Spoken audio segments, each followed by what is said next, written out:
Assalamualaikum warahmatullahi wabarakatuh. Rahayu Rahayu Sagung Dumadi.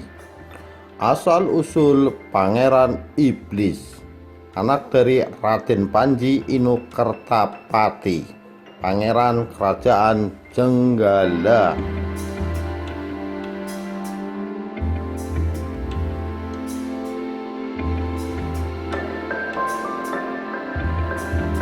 Di masa Kerajaan Jenggala, Kediri, saat diperintah oleh pemerintahan Prabu Lembu Amiluhur, tersebutlah Raden Panji Inokertapati.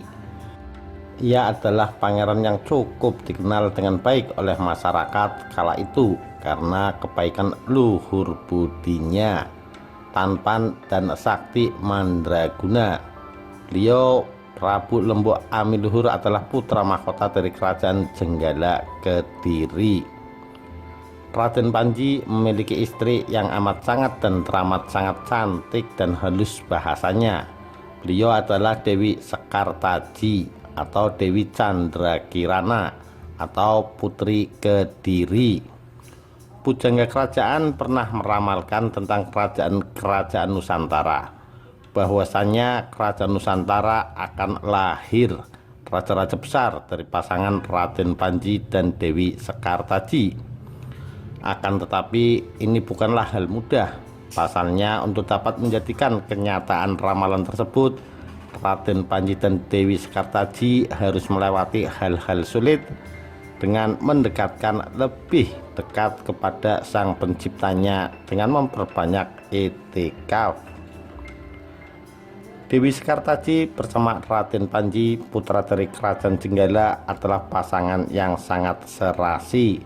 Suatu ketika Sang Dewi Sekartaji mengandung, dan di tengah kandungannya itu Sang Dewi mempunyai keinginan sebagaimana umumnya tanda-tanda wanita yang mengandung.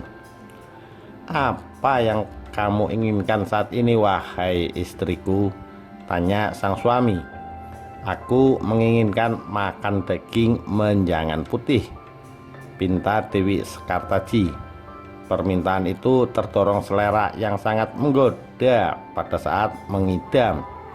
Betapapun menjangan putih itu sangat sulit ditemukan, namun Raden Panji tetap menyanggupinya.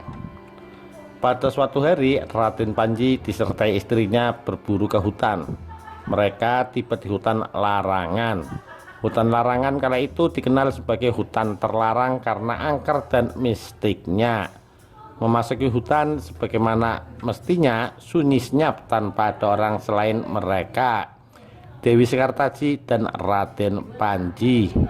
Mereka, Dewi Sekartaji dan Raden Panji, berburu dari pagi hingga petang, tapi tidak mendapati menjangan putih yang diidam-idamkan.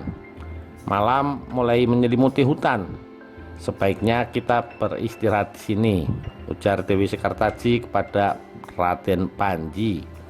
Mereka, Dewi Sekartaji dan Raden Panji, segera mendirikan kemah.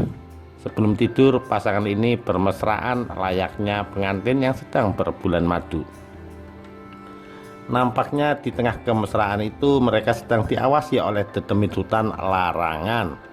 Tersebutlah Kalakunti. "Dia harus menjadi suamiku," ucap Kalakunti yang geram saat melihat sepasang sejoli itu bermesraan. Kalakunti adalah kuntilanak ganas yang mendiami hutan larangan itu.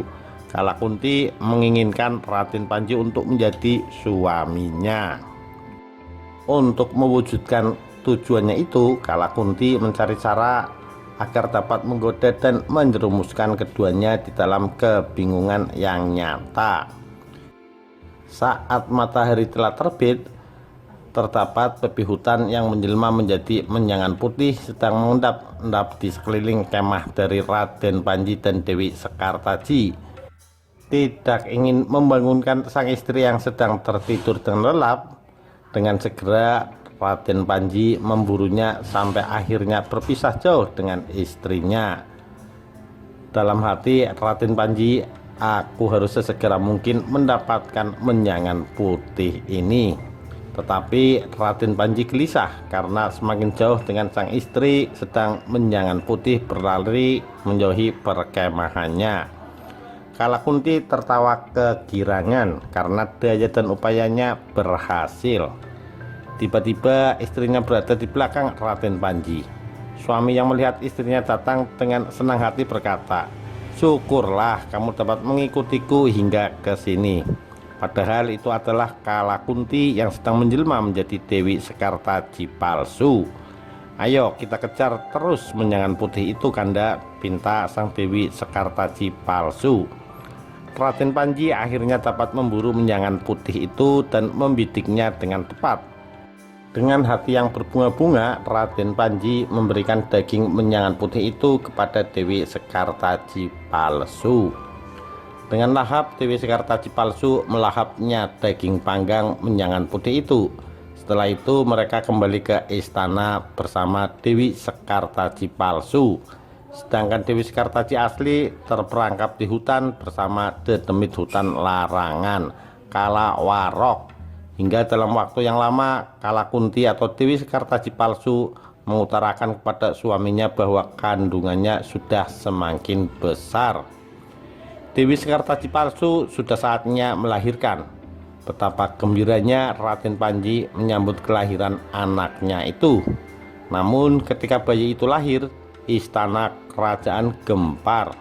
Sebab bayi laki-laki yang dilahirkan berbentuk aneh.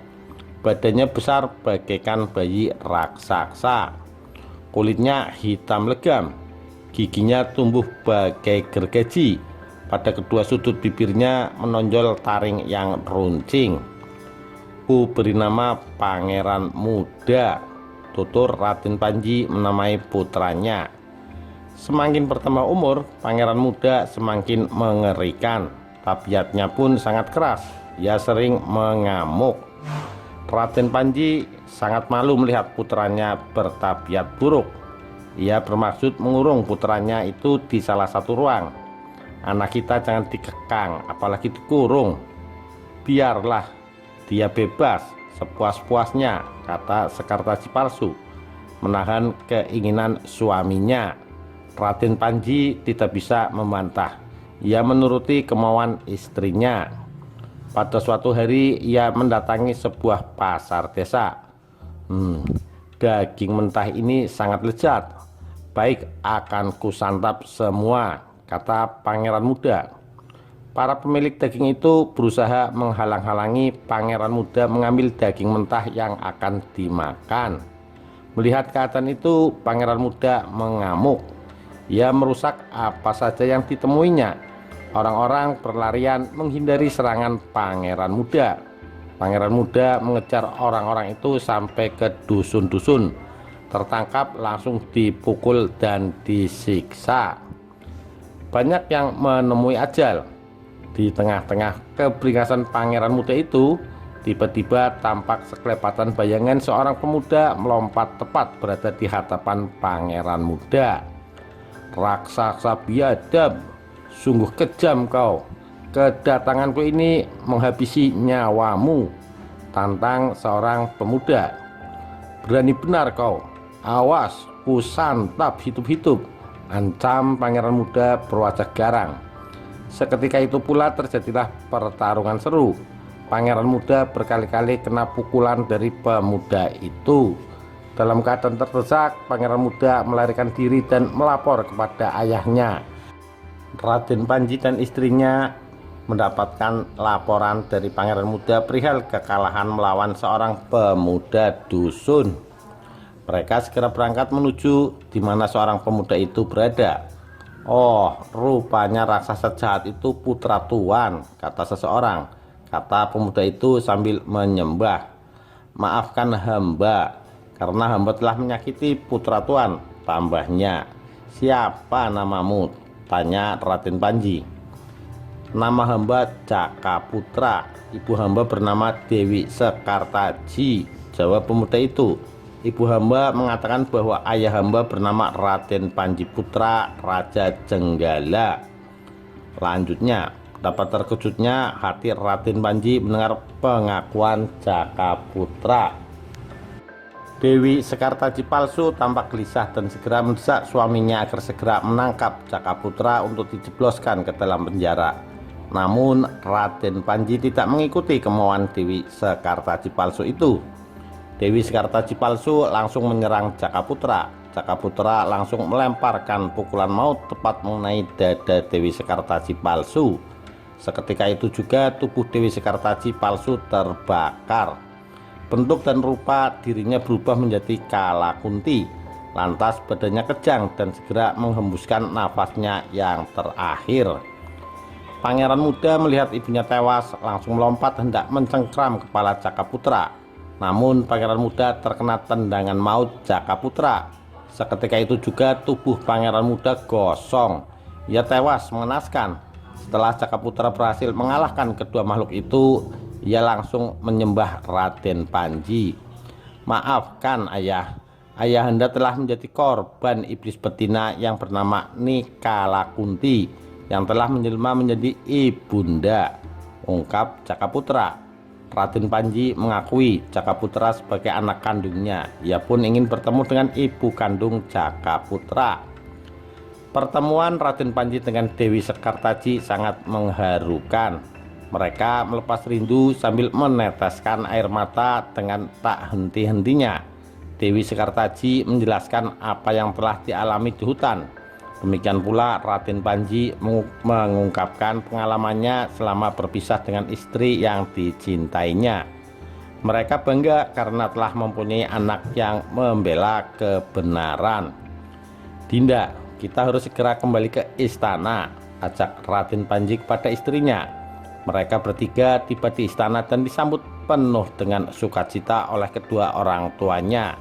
Akhirnya Raden Panji dan Dewi Sekartaji dapat membangun keluarga bahagia dan sejahtera.